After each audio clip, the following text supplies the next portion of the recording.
Assalamualaikum warahmatullahi wabarakatuh. Baik, untuk pertemuan kali ini saya akan membahas salah satu contoh esai yang sudah dikumpulkan. Silakan nanti diperhatikan bagian mana yang kira-kira perlu diperbaiki.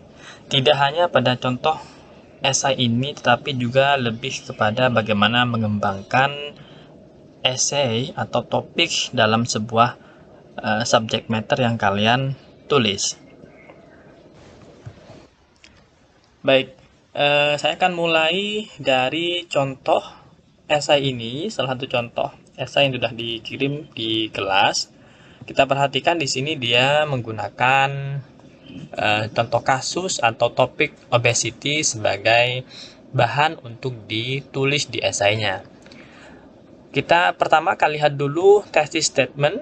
Ini adalah judulnya ya. Kita lihat dulu thesis statementnya. Dia mengatakan there are several factors that can increase the risk of obesity.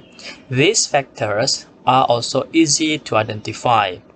Dari tesis ini, kalau kalian perhatikan tesis statementnya itu selalu singular ya. Dia menggunakan kata thesis statement, tidak pernah thesis statements.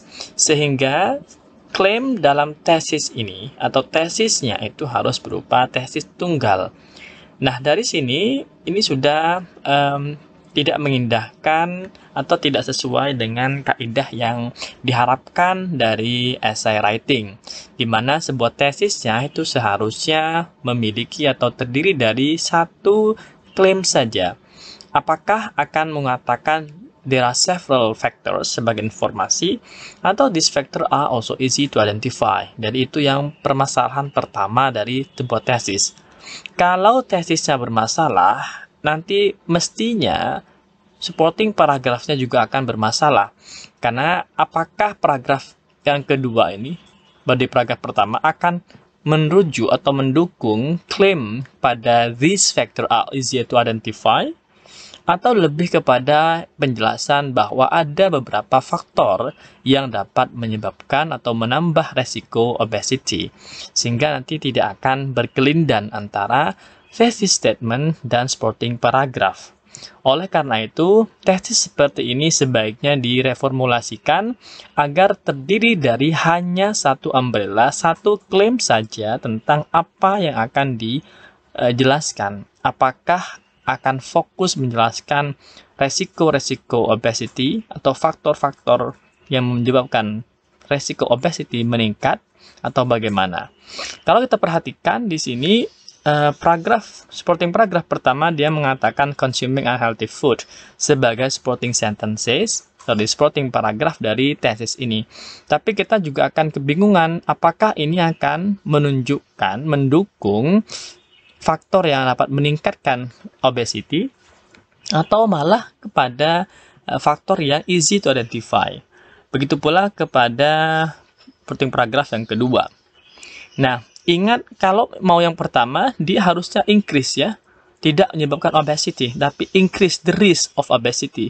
Sehingga paragraf ini mestinya itu fokus kepada bagaimana faktor ini meningkatkan resiko obesity, bukan kepada obesity-nya. Jadi levelnya sudah satu layer di atas risk of obesity, karena dia increase the risk of obesity. Dan di sini kita tidak menemukan, karena agak susah nantinya identify apakah mau masuk kepada faktor-faktor yang menyebabkan meningkatnya risk of obesity atau kepada faktor yang easy to identify. Baik, saya akan masuk dulu anggaplah kita tesis ini sebagai sebuah tesis yang sudah cukup relevan. Anggaplah kita akan masuk kepada pembahasan supporting paragrafnya. Ingat kita punya tesis statement yang masih bermasalah, yaitu several factor dan these factor are also easy to identify. Kita lihat pertama bagaimana cara penulisnya itu menjelaskan supporting paragrafnya. Kalau sekali lagi ini mau fokus pada increase the risk of obesity, maka ide dalam paragraf ini harus menunjukkan bahwa ada peningkatan resiko meningkatnya obesitas, bukan kepada faktor penyebab obesitas. Di sini kalau secara kasat mata kita lihat bahwa dia mengatakan consume unhealthy food itu yang few nutrients, large proportion of sugar, salt, and saturated fat yang kategori sebagai empty calories. Kemudian dia kalorisnya menyebabkan tidak cukup mineral dan nutrisi, sehingga dia akan menyebabkan cause weight gain and ultimately increasing higher risk of obesity. Nah, kita lihat apa kira-kira permasalahannya. Pertama, tentang unhealthy food. Unhealthy food di sini itu belum jelaskan apa sih unhealthy food itu, apa contohnya misalnya ya. Jadi, klaim ini bahwa consume unhealthy food itu seolah-olah kalau kita mengkonsumsi unhealthy food, maka dia akan increase. Ya tentu.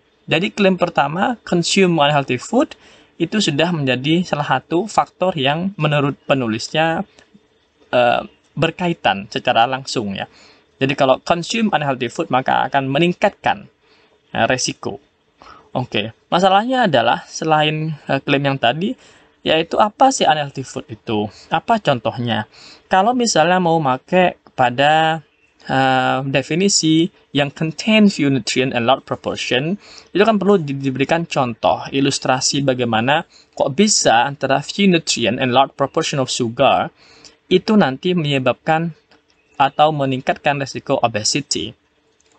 Kita lihat lagi bagaimana misalnya klaim antara few nutrients dengan klaim di bawahnya bahwa yang empty calories tadi, kalau tadi di awal yang contain few nutrients dikategorikan sebagai empty calories, kemudian empty caloriesnya dia klaim sebagai no essential nutrients and minerals. Jadi akan ada perbedaan penggunaan diksi dan klaim yang dihasilkan, apakah dia terdiri punya nutrisi tapi sedikit atau nggak punya sama sekali, gitu ya. Jadi ini perlu diperhatikan. Yang paling penting juga karena ini akan menaikkan resiko, maka perlu jelaskan bagaimana kok bisa yang few nutrients atau no essential nutrient dan mineral tadi itu menyebabkan resiko lebih tinggi. Kalau dengan klaim di akhir, in other words, this would provide only calories, they can cause weight. Perlu jelaskan kenapa kalori itu dapat menyebabkan peningkatan weight dan nanti meningkatkan resiko obesity. Jadi tidak bisa serta-merta kalian bilang karena kalori maka akan cause weight. Nah, jadi ini perlu penjelasan. Jadi tidak serta-merta demikian. Begitu pula pada paragraf berikutnya. Kalau ini nanti akan berkaitan, maka harusnya penjelasan tentang kalori itu akan menyebabkan weight itu perlu dijelaskan lebih lanjut. Begitu pula ketika menjelaskan paragraf kedua. Misalnya, dia mengatakan dengan model topik sentence seperti ini, lack of physical activity and ability to process emotional problem. Kalau menggunakan konjungsi seperti ini, maka seharusnya dia antara klaim pertama dan klaim kedua itu berkaitan, sehingga tidak bisa atau susah untuk dipisahkan. Kita lihat di sini, obesity happens when we take more calories than our body needs, yang berulang berkali-kali. These unwanted calories can be burned by physical activity. Nah, kalau begitu, karena klaim kalian maunya awalnya adalah lack physical activity, kemudian mengasumsikan bahwa orang itu makannya terlalu banyak kalorinya dibandingkan tubuh yang diinginkan, yang harusnya itu bisa dibakar, bagaimana kira-kira proses pembakarannya? Bagaimana kok physical activity itu bisa membakar si kalori? Apa contoh physical activity-nya kalau memang itu bisa membakar kalori? Itu jadi kurang banyak penjelasan yang terpotong-potong. Nah, lihat lagi misalnya antara klaim kedua untuk menjelaskan ability to process emotional problem. More importantly, teenagers face many challenges as part of adolescence. Jadi ini apa kira-kira link atau jembatan untuk menjelaskan klaim yang awal dengan klaim yang kedua? Kalau tiba-tiba masuk kepada tantangan yang dihadapi oleh teenagers, maka itu tidak ada kaitannya antara penjelasan physical activity yang akan burn kalori dengan tantangan emosional. Yang paling penting juga bagaimana kok bisa misalnya masalah emosi ini yang abstrak itu bisa jelaskan untuk meningkatkan atau untuk menjelaskan bagaimana meningkatkan risiko obesitas. Maka perlu ada klaim-klaim dari expert atau contoh-contoh. Nah, ini masih belum bisa menggunakan beberapa ide bagaimana mengembangkan klaim dalam sebuah paragraf, misal menggunakan ilustrasi, quote dari tokoh, kemudian concern, kemudian expert says, yang itu tidak bisa serta-merta digunakan begitu saja, tapi harus ada klaim dasarnya. Kenapa kira-kira kalau kamu misalnya ngambil quote dari tokoh, itu relevan, jelaskan relevansinya, sehingga akan menjadi lebih kuat. Nah, ini sebagai contoh nanti bagaimana mengembangkan topik dalam sebuah esai, termasuk ide dan klaim-klaimnya, agar lebih kuat dan mudah untuk dipahami. Jika ada pertanyaan, bisa dilemparkan di kolom komentar. Thank you. Assalamualaikum warahmatullahi wabarakatuh.